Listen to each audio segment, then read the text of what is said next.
ಆತ್ಮೀಯರೇ, ಜೈ ಭೀಮ್. ನಮೋ ಬುದ್ಧಾಯ.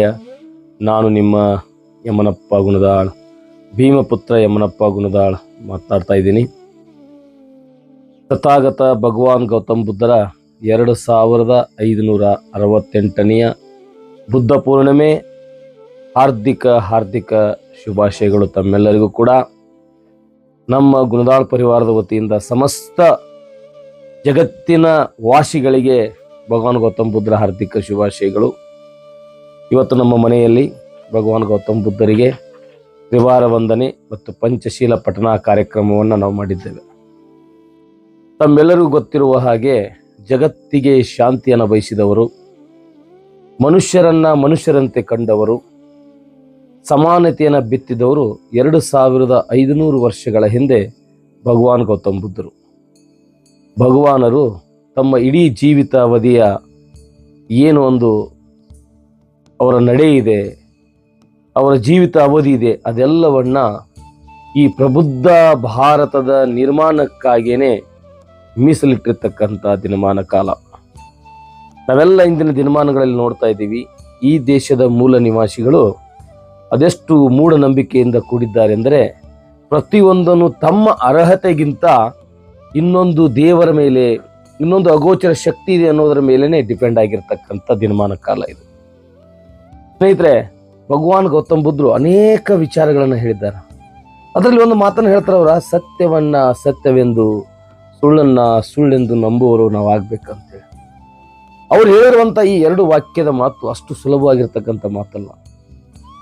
ಸತ್ಯವನ್ನ ಸತ್ಯವೆಂದು, ಸುಳ್ಳನ್ನ ಸುಳ್ಳೆಂದು ನಂಬಬೇಕಾದ್ರೆ, ಹೇಳಬೇಕಾದ್ರೆ ಅದಕ್ಕೆ ಬಹಳ ದೊಡ್ಡ ಒಂದು ಧೈರ್ಯ ಬೇಕು, ಸಾಹಸ ಬೇಕು, ಅಧ್ಯಯನ ಬೇಕು, ವಿಚಾರ ಬೇಕು.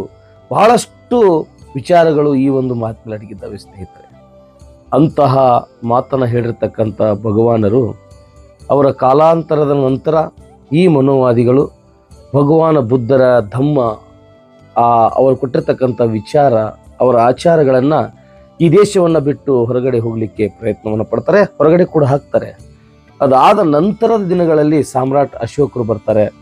ಅಶೋಕ ಸಾಮ್ರಾಟರು ಸುಮಾರು ಭಾರತ ದೇಶದಲ್ಲಿ ತಾವೆಲ್ಲ ನೋಡಿರ್ತೀರಿ, ಅಶೋಕ್ ಸಾಮ್ರಾಟರ ಯುಗ ಅಂದರೆ ಅದೊಂದು ಗೋಲ್ಡನ್ ಯುಗ, ಸುವರ್ಣ ಯುಗ, ಬಂಗಾರದ ಯುಗ ಅಂತ ಕರೀತಾರೆ. ಅವ್ರ ಕಾಲಘಟ್ಟದಲ್ಲಿ ಎಲ್ಲ ಪ್ರಜೆಗಳು ಅವರ ಆಸ್ಥಾನದ ಅಖಂಡ ಭಾರತ, ಇವತ್ತಿನ ಅಫ್ಘಾನಿಸ್ತಾನ, ಪಾಕಿಸ್ತಾನ, ಇವತ್ತಿನ ಬಾಂಗ್ಲಾದೇಶ, ಭಾರತ, ಶ್ರೀಲಂಕಾ, ಹೀಗೆ ಎಲ್ಲ ರಾಷ್ಟ್ರಗಳು ಸೇರಿ ಒಂದು ಅಖಂಡ ಭಾರತವನ್ನ ಅಶೋಕ್ ಸಾಮ್ರಾಟರು ಆಳ್ವಿಕೆ ಮಾಡ್ತಾರ. ಅವರ ಕಾಲಘಟ್ಟದಲ್ಲಿ ತಾವೆಲ್ಲ ನೋಡಿರ್ತೀವಿ, ಅವ್ರ ಮಗ ಕೂಡ ಬಂತೇಜಿಗಳಾಗ್ತಾರ, ಮಾಂಕ್ ಆಗ್ತಾರ. ಆನಂತರ ಏನು ಸಾಮ್ರಾಟ್ ಅಶೋಕರಿದ್ರು, ಅವರು ಭಾರತ ದೇಶದಲ್ಲಿ 84,000 ಬುದ್ಧ ವಿಹಾರಗಳನ್ನ, ಧಮ್ಮ ಸ್ಕಂದಕಗಳನ್ನ ಕಟ್ಟಿಸ್ತಾರೆ ಸ್ನೇಹಿತರೆ. ನೋಡಿ, ಆ 84,000 ಬುದ್ಧ ವಿಹಾರಗಳು ಈಗ ಎಲ್ಲಿದ್ದಾವೆ? ಇದು ಯಕ್ಷ ಪ್ರಶ್ನೆಯಾಗಿದೆ. ನಮ್ಮಲ್ಲಿ ಬೇರೆ ಬೇರೆ ಗಲಾಟೆಗಳು, ಧರ್ಮಾಧಾರಿತ ಗಲಾಟೆಗಳು, ಜಾತಿ ಆಧಾರಿತ ಗಲಾಟೆಗಳಾದಾಗ ಇದು ನಮ್ಮ ಮಂದಿರ, ಇದು ನಮ್ಮ ಮಂದಿರ ಅಂತ ಹೇಳುವ ಜನ ಈ ದೇಶದಲ್ಲಿರ್ತಕ್ಕಂಥ 84,000 ಬುದ್ಧ ವಿಹಾರಗಳು ಎಲ್ಲಿ ಹೋದವು ಅನ್ನೋದರ ಬಗ್ಗೆ ಯಾರೂ ಕೂಡ ಮಾತನಾಡೋದು. ಅಶೋಕ ಸಾಮ್ರಾಟರ ನಂತರ ಅದೆಷ್ಟೋ ಬುದ್ಧ ವಿಹಾರಗಳನ್ನ ಕ್ರಾಂತಿ ಮತ್ತು ಪ್ರತಿಕ್ರಾಂತಿ ಮಾಡುವ ಮೂಲಕ ಮಂದಿರಗಳನ್ನಾಗಿ ಬದಲಾವಣೆ ಮಾಡ್ತಾರೆ. ಆ ಅಶೋಕ ಕಾಲಾಂತರ ನಂತರ ಏನು ಪುಷ್ಯಮಿತ್ರ ಶುಂಗ ಬರ್ತಾರೆ. ಬೃಹದ್ರಥ ಮೌರ್ಯನ ಕಾಲಘಟ್ಟದಲ್ಲಿ, ಪುಷ್ಯಮಿತ್ರ ಶುಂಗ ಮತ್ತು ಬೃಹದ್ರಥ ಮೌರ್ಯ ಕಾಲಘಟ್ಟದಲ್ಲಿ ಬೌದ್ಧರ ರಾಜಮನೆತನ ಅಂತ್ಯ ಆಗುತ್ತೆ ಸ್ನೇಹಿತರೆ. ಅವಾಗ ಮನುಸ್ಮೃತಿ ಲಾಗೂ ಆಗುತ್ತೆ. ಪುಷ್ಯಮಿತ್ರ ಶುಂಗ ಅಂತಕ್ಕಂಥ ವ್ಯಕ್ತಿ ಮನುಸ್ಮೃತಿಯನ್ನು ಬರೆಸಿ, ಅವರದೇ ಆದಂಥ ಸಂವಿಧಾನವನ್ನು ಬರೆಸಿ, ನಾವು ರಾಜ ಮಹಾರಾಜರಾಗಿರ್ತಕ್ಕಂಥ ಈ ದೇಶದ ಮೂಲ ನಿವಾಸಿಗಳನ್ನ ಅಸ್ಪೃಶ್ಯರು, ಅತಿಶೂದ್ರ ಜನಾಂಗದವರು ಅಂತ ಹೇಳಿ ನಮ್ಮನ್ನ ದೂರ ಇಡುವಂಥ ಕೆಲಸ ಮಾಡ್ತಾರೆ. ಅದಾದ ನಂತರ ಸುದೀರ್ಘವಾಗಿ ಬಾಬಾ ಸಾಹೇಬ್ ಅಂಬೇಡ್ಕರ್ ಅವರು ಹುಟ್ಟುವರೆಗೂ, ಅದಾದ ನಂತರ ಅದರ ಮಧ್ಯೆ ಸಾಕಷ್ಟು ಜನ ನಾಯಕರು ಬಂದರೂ ಕೂಡ, ಅಷ್ಟು ಪರಿಣಾಮಕಾರಿಯಾಗಿರ್ತಕ್ಕಂಥ ಹೋರಾಟ ಮಾಡಿದ್ರು ಕೂಡ ಈ ಜಾತಿ ವ್ಯವಸ್ಥೆ, ತಾರತಮ್ಯ ವ್ಯವಸ್ಥೆ ಮುಂದುವರಿತಾನೇ ಬಂತು.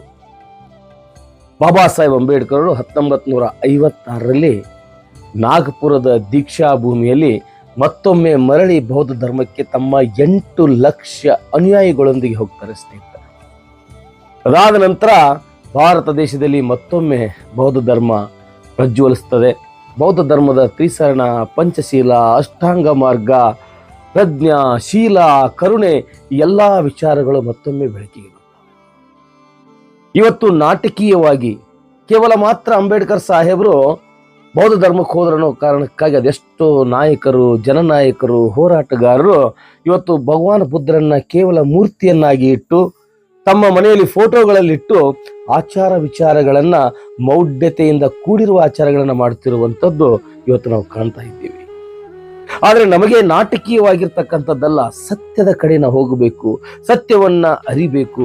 ಸೈಂಟಿಫಿಕಲ್ ಸ್ವತಃ ಭಗವಾನ್ ಗೌತಮ್ ಬುದ್ಧರು ಹೇಳ್ತಾರೆ, ನಾನು ನಿಮಗೊಂದು ಧಮ್ಮವನ್ನ ಕೊಡ್ತಾ ಇದ್ದೀನಿ, ಈ ಧಮ್ಮವನ್ನ ನೀವು ಯಾವ ರೀತಿ ಅಕ್ಕಸಾಲಿಗ ಬಂಗಾರವನ್ನ ಅಳೆದು ತೂಗಿ ಪ್ಯೂರ್ ಬಂಗಾರವನ್ನ ಹೇಗೆ ಹೊರಗೆ ತೆಗಿತಾನೋ ಅದೇ ರೀತಿ ನನ್ನ ಧರ್ಮವನ್ನ ಕೂಡ ನೀವು ಅಳೆದು ತೂಗಿ ಧರ್ಮಕ್ಕೆ ಸೇರ್ಬೇಕು ಅನ್ನುವಂತ ಮಾತನ್ನ ಭಗವಾನ್ ಬುದ್ಧ ಹೇಳ್ತಾರೆ.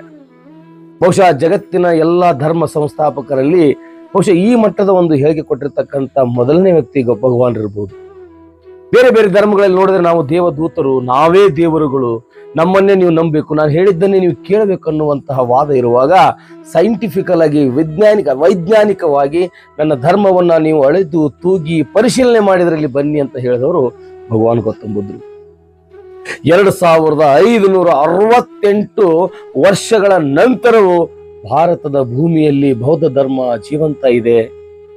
ಜಗತ್ತಿನ 35 ರಾಷ್ಟ್ರಗಳಲ್ಲಿ ಬೌದ್ಧ ಧರ್ಮ ಜೀವಂತ ಇದೆ ಅಂದ್ರೆ ಬೌದ್ಧ ಧರ್ಮ ಕೊಟ್ಟಿರುವಂತಹ ವಿಚಾರಗಳು ಯಾವ ಮಟ್ಟಿಗೆ ಇರಬೇಕು ಅನ್ನೋದನ್ನ ತಾವೆಲ್ಲ ಅರ್ಥ ಮಾಡ್ಕೊಳ್ಬೇಕು. 2024 ಕಾಲಘಟ್ಟ ಇದು. ಸರ್ವರು ಕೂಡ ಎಲ್ಲ ಏನೇನೋ ಗದ್ದಲಗಳ ನಡೀತಾ ಇದ್ದಾವೆ.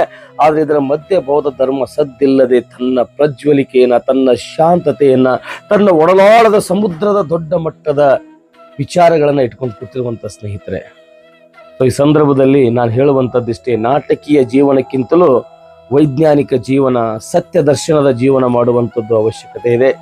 ಸೊ ಎಲ್ಲರೂ ತಾವು ಅಂಬೇಡ್ಕರ್ ಅನುಯಾಯಿಗಳು ಯಾರೆಲ್ಲ ಇದ್ದೀರಿ, ತಾವೆಲ್ಲರೂ ಬೌದ್ಧರಾಗಿ ಬೌದ್ಧ ಧರ್ಮದ ಕಡೆ ಒಲವು ಬರಲಿ. ನಮ್ಮಲ್ಲೇ ತಾರತಮ್ಯ ಬೇಡ, ನಮ್ಮಲ್ಲಿ ಶೋಷಣೆ ಬೇಡ. ಅಂಬೇಡ್ಕರ್ ದಾರಿಗಳು, ಅಂಬೇಡ್ಕರ್ ವಿಮೋಚನಾ ರಥದ ಹಲವಾರು ದಾರಿಗಳ ನಡುವೆ ಬೌದ್ಧ ಧರ್ಮವು ಕೂಡ ಅವರು ಆಯ್ಕೆ ಮಾಡಿಕೊಂಡಿರುವಂತ ಧರ್ಮ ಅನ್ನೋದನ್ನ ಮರಿಬೇಡ್ದು, ನಾವ್ಯಾರು ಕೂಡ ಮರಿಬಾರ್ದು. ಅದು ಸತ್ಯ, ನ್ಯಾಯ ಮತ್ತು ನಮ್ರತೆಯ ಕಡೆಗೆ ಏನು ಬಾಬಾ ಸಾಹೇಬ್ ಅಂಬೇಡ್ಕರ್ ಅವರು ಪಾದಾರ್ಪಣೆಯನ್ನ ಮಾಡಿದ್ರು. ಅದನ್ನ ನಾವೆಲ್ಲರೂ ಕೂಡ ನಮ್ಮ ಜೀವನದಲ್ಲಿ ಅಳವಡಿಸ್ಕೊಡೋಣ ಅಂತ ಹೇಳ್ತಾ, ನಮ್ಮ ಗುಣದಾಳ್ ಪರಿವಾರದ ವತಿಯಿಂದ ತಮ್ಮೆಲ್ಲರಿಗೂ ಮತ್ತೊಮ್ಮೆ ಭಗವಾನ್ ಗೌತಮ್ ಬುದ್ಧರ ಬೌದ್ಧ ಪೂರ್ಣಿಮೆಯ 2568ನೇ ವೈಶಾಖ ಬುದ್ಧ ಪೂರ್ಣಿಮೆಯ ಹಾರ್ದಿಕ ಶುಭಾಶಯಗಳು, ಧನ್ಯವಾದಗಳು. ಜೈ ಭೀಮ್, ನಮೋ ಬುದ್ಧಾಯ.